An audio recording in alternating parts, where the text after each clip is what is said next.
2025 ఈ ఏడాది తెలుగు సినీ రంగం నిరాశపూరితమైన ఫలితాలను నమోదు చేసింది. ఎన్నో ఏళ్లుగా టాలీవుడ్ సక్సెస్ రేట్ కేవలం 10%. 2025లో అది కూడా తగ్గిందని ట్రేడ్ వర్గాల విశ్లేషణ. పాన్ ఇండియా అంటూ ఊదరగొట్టిన అగ్ర హీరోల భారీ చిత్రాలు సైతం బాక్సాఫీస్ బరిలో చతికిలబడ్డం ఇండస్ట్రీకి శరాఘాతంగా మారింది. ఇక ప్రేక్షకుల అభిరుచుల్లో వస్తున్న మార్పులకు ఈ ఏడాది అద్దం పట్టింది. పీరియాడిక్, పౌరాణిక, ఆధ్యాత్మిక అంశాలు కలబోసిన లార్జర్ దాన్ లైఫ్ చిత్రాలకు జనాలు పట్టం కట్టారు. గతంతో పోల్చితే విజయాల శాతం పడిపోవడం మాత్రం టాలీవుడ్కి ఒక హెచ్చరికగా భావించాల్సి వస్తోంది. కాంబినేషన్స్, భారీ పాన్ ఇండియా సెటప్ కంటే కంటెంట్ మీద దృష్టి పెట్టాల్సిన ఆవశ్యకతను 2025 చాటి చెప్పింది. ఈ ఏడాది విడుదలైన 200 చిత్రాల్లో కేవలం 10-12 చిత్రాలు మాత్రమే బాక్సాఫీస్ దగ్గర సత్తా చాటాయి. 4-5 చిత్రాలు యావరేజ్గా నిలిచాయి. అంటే విజయాలు 10% లోపే అని చెప్పొచ్చు. వెంకటేష్ సంక్రాంతికి వస్తున్నాం సంక్రాంతి బరిలో విజేతగా నిలిచింది. Pawan Kalyan gangster drama OG కూడా ఆయన కెరీర్లోనే అత్యధిక వసూళ్లు రాబట్టిన చిత్రంగా రికార్డులు సృష్టించింది. Balakrishna devotional thriller Akhanda 2 box office run ఇంకా కొనసాగుతోంది. టోటల్గా 130 కోట్లకు పైగా వసూళ్లు సాధిస్తుందని సమాచారం. తేజ సజ్జా నటించిన super hero fantasy adventure Mirai 130 కోట్లకు పైగా వసూళ్లతో బ్లాక్ బస్టర్ హిట్గా నిలిచింది. Nani action thriller hit 3, Dhanush Nagarjuna Kubera, Naga Chaitanya Thandel 100 కోట్లకు పైగా వసూళ్లను సాధించాయి.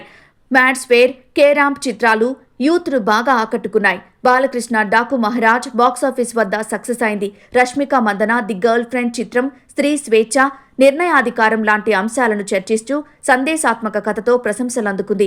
ఇటీవల విడుదలైన ఛాంపియన్, ఆది నటించిన సూపర్ న్యాచురల్ థ్రిల్లర్ శంబాల, సాంఘిక అసమానతలను చర్చించిన దండోరా చిత్రాలు పాజిటివ్ టాక్ తెచ్చుకున్నాయి. కంటెంట్ కింగ్ అని, కథలో నవ్యత ఉంటే చిన్న చిత్రాలకు కూడా ప్రేక్షకులు బ్రహ్మరథం పడతారనే విషయాన్ని ఈ ఏడాది నిరూపించింది. హీరో నాని నిర్మించిన కోర్టు చిత్రం 50 కోట్లకు పైగా వసూళ్లను సాధించింది. అలానే లిటిల్ హార్ట్స్ చిత్రాన్ని ప్రత్యేకంగా ప్రస్తావించాలి. పెట్టుబడి, లాభాల నిష్పత్తితో పోల్చితే అత్యధిక లాభాలు తెచ్చిపెట్టిన చిత్రమని చెప్పొచ్చు. 3 కోట్లలో తెరకెక్కిన ఈ సినిమా 40 కోట్లకు పైగా కలెక్షన్లను రాబట్టింది. యథార్థ సంఘటనల ఆధారంగా రూపొందిన రాజు వెడ్స్ రాంబాయ్ చిత్రం 15 కోట్లకు పైగా వసూళ్లను సాధించింది. సమంత నిర్మించి అతిథి పాత్రలో నటించిన Shubham, Thiruveer, the great pre wedding show చిత్రాలు మంచి ప్రయత్నాలుగా ప్రేక్షకుల ప్రశంసలు అందుకున్నాయి. 2025లో వెండితెరపై కనిపించని స్టార్ హీరోలు చిరంజీవి, మహేష్ బాబు, అల్లు అర్జున్, ప్రభాస్. ఇక ఈ ఏడాది డబ్బింగ్ సినిమాలు దాదాపుగా ఓ 50 విడుదలైతే వాటిలో విజయాలు మాత్రం అరకొరే. 2025లో విడుదలైన తొలి డబ్బింగ్ సినిమా మార్కో బాక్సాఫీస్ పరంగా విజయాన్ని అందుకుంది. విక్కీ కౌశల్, రష్మిక మందన ప్రధాన పాత్రల్లో నటించిన చావా తెలుగు వర్షన్ కూడా బాగా ఆడింది. మోహన్ లాల్ తురుడం మరో మలయాళ చిత్రం కొత్త లోకం చాప్టర్ 1 కూడా తెలుగులో భారీ విజయాన్ని అందుకున్నాయి. ఇక ఈ ఏడాది కన్నడ నుంచి వచ్చిన యానిమేటెడ్ పౌరాణిక యాక్షన్ సినిమా మహావతార్ నరసింహ 600 కోట్లతో పాన్ ఇండియా రేంజ్లో సత్తా చాటింది. కాంతారా చాప్టర్ 1 దేశవ్యాప్తంగా దాదాపు 500 కోట్ల వసూళ్లు సాధించి బిగ్ హిట్గా నిలిచింది.